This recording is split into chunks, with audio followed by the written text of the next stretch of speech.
जैसा कि मैंने कहा था कि 7 मई टू 14 मई तक मेरा एक चैलेंज चलेगा जो कि जिसमें मैं एक प्रोजेक्ट को बिल्ड करूँगा। तो पैसों को कैसे खर्च किया जाता है, तो उसके बारे में ऊपर इसमें बताया गया है। कल मैंने यहाँ तक पढ़ा था 78 पेज तक, ठीक है। 78 पेज नहीं था, बेसिकली 77 पेज तक पढ़ा था, बेसिकली यहाँ तक पढ़ा था, as you can see. Okay, and आज मैंने कहाँ तक पढ़ा, 78 से 79 तक, ठीक है। मैंने यहाँ तक पढ़ा। मैं बेसिकली इस बुक को क्यों पढ़ता हूँ। देखो, फर्स्ट ऑफ ऑल इस बुक मैं बुक पढ़ता हूँ इससे फोकस जो होता है वो डेवलप होता है। एंड वैसे फोकस की मुझे ज़रूरत नहीं है, मुझे मतलब कि हैबिट हो चुका है फोकस करते हुए। एंड दूसरा पर्पस है, देखो बेसिकली आप लोग जानते होंगे rich dad and poor dad. ये बहुत ही इंटरनेशनल फेमस बुक है। ये हमें इस बुक से हमें पता, इस बुक से मतलब कि हम लोग पढ़ते हैं, इससे पता चलता है कि मतलब कि पैसों की समझ के बारे में इसमें एक्सप्लेन किया गया है।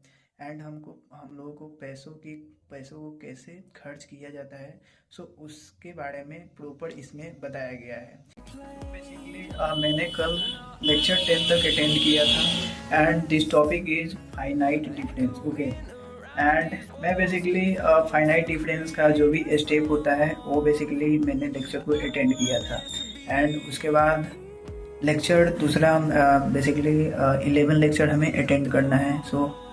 मिलते हैं लेक्चर 11 में। लेक्चर नंबर 11 फाइनली कंप्लीट हो चुका है, as you can see this. Okay, basically first backward and difference इसमें था ठीक है। एंड देन उसके बाद इसमें कुछ क्वेश्चन भी था जो मैंने किया, एंड एग्जाम्पल के लिए ये भी है। ओके, जैसा कि मैंने कहा था कि 7 मई टू 14 मई तक मेरा एक चैलेंज चलेगा जो कि जिसमें मैं एक प्रोजेक्ट को बिल्ड करूँगा।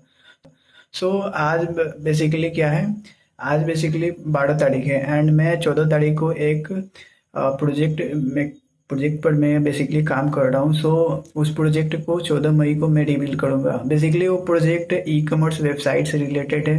एंड जैसा कि आप लोग देखे होंगे फ्लिपकार्ट एंड अमेजोन, उसी से रिलेटेड एक मेरा वेबसाइट है जो कि मैं 14 मई को रिवील करूँगा। एंड उतना प्रोफेशनल नहीं है बट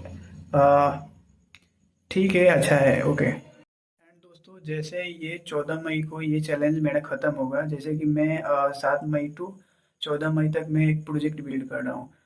इन विच प्रोजेक्ट के बाद आफ्टर ये 14 मई को ख़त्म हो जाएगा चैलेंज। एंड देन उसके बाद मैं चैलेंज लेने वाला हूँ 21 डे इंग्लिश स्पीकिंग चैलेंज, जिसमें मैं मेरा इंग्लिश कम्युनिकेशन ठीक ठाक है लेकिन मैं उसको और भी इन्हेंस करने के लिए मैं 21 दिनों के लिए चैलेंज लूँगा, जिसमें मैं अपना जो भी इंग्लिश जर्नी होगा वो आपको मैं शेयर करूँगा। ओके, ऑलराइट दोस्तों, जैसे कि मेरा सब टास्क आज का कंप्लीट हो चुका है, as you can see this.